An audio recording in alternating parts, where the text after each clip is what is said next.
Hello to everyone who's watching our YouTube video. My name is Nazanin. I'm a PhD candidate in industrial engineering and secretary of UMass student chapter.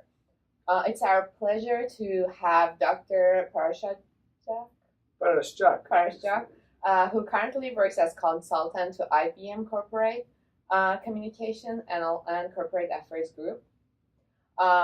So this video is a continue of our Informs video student chapter interview series.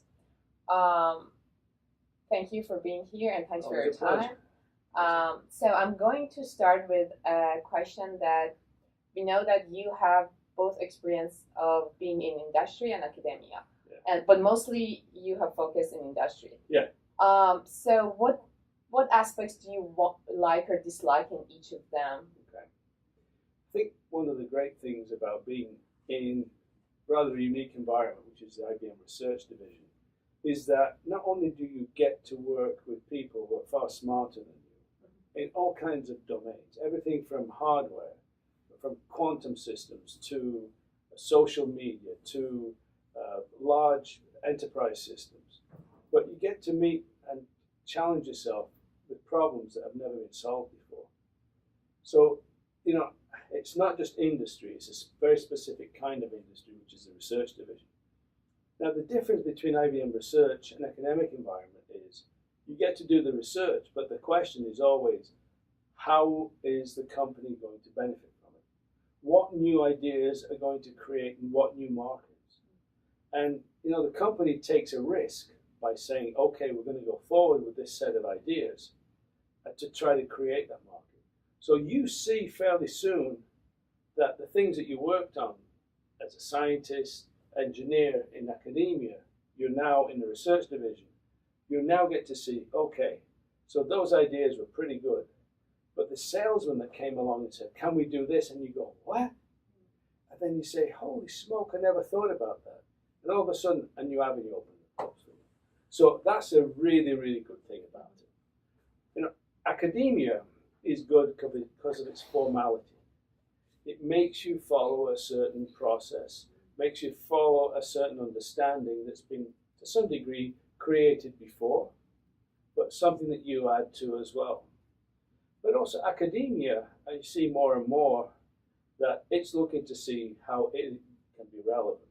It's not the same kind of pressure, but it's still looking to see the same thing. And you see that in the best universities, for example, Carnegie Mellon or MIT or Georgia Tech or Amherst or any of these places that are looking to say, okay, we've got these skills, now how do we apply them? Is that enough? I think so, yeah. Okay, good.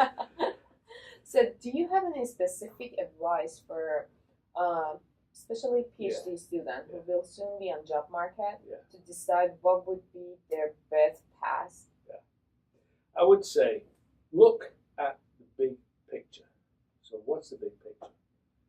Well, it looks like by 2050 we'll have 11 billion people on the planet.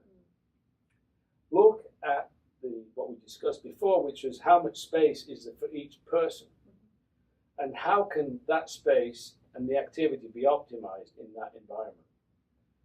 Also look at how you can manage the future of people's social environment. It's getting harder and harder. It was a lot easier when we were younger to work in an environment that was fairly loose. But because of the inspection that everything gets with social media, it gets harder and harder to be clear and open and understand what are the important aspects of life as opposed to the trivialities of life. Try and ignore the trivialities. Follow the big picture, another big picture. We're going to get more and more older people. What's going to happen to them? How are we going to manage them? What opportunities does that provide? Is that okay? I think so. Did I pass that one? Of course. Okay. So I think you brought up the issue of, for example, we develop something in academia, and then when you go to industry, the salesperson, the production person may say, "Is it really possible to do this?" Right. That was actually one of my questions that I wanted to ask you. So, what are the challenges in addressing the real world problems that you see in industry that are not being addressed in academia. exactly. So, I don't dwell in many aspects of academia, so I can't tell you exactly who's doing what in academia. But I would say that the industrial activity, which is focused on this growth and demand on resources, is not really being addressed. Similarly, the world that we're moving into is one which is more and more synthesized.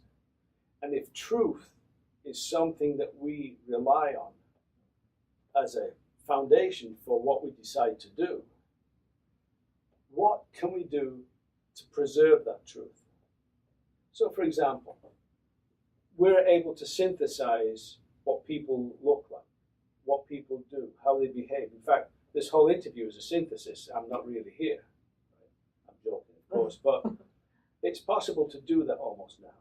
How can we, if we rely on truth as a foundation for this, how can we manage it? And I think academia needs to do that, because industry is going to follow the money. Right? We see this in a lot of social media companies just selling data, right? But what we need to do is to make sure that we understand where that data is going, where the truth is, and where the stories that are being created in the world, that we understand their veracity. Does that make sense? Yeah. So do people with PhD degree, are they more well prepared to address this question in that? No, I don't think anybody's prepared to address this. I think this is an emerging and important area. But when you ask me what should academia be doing that industry isn't, that's a domain I think they should be working on. There's a lot going on in terms of making sure that there's no bias in AI. But we need to ensure that there's also truth in it. Right? We could live in a very dystopian world where the truth doesn't matter and the processes that we follow a synthetic environment. And that kind of that's happened a lot in history. We see that that's not been a very good outcome. Thank you very much again for your time. Thank you for the opportunity and being to come here. It's an honor to have you here. Thank you.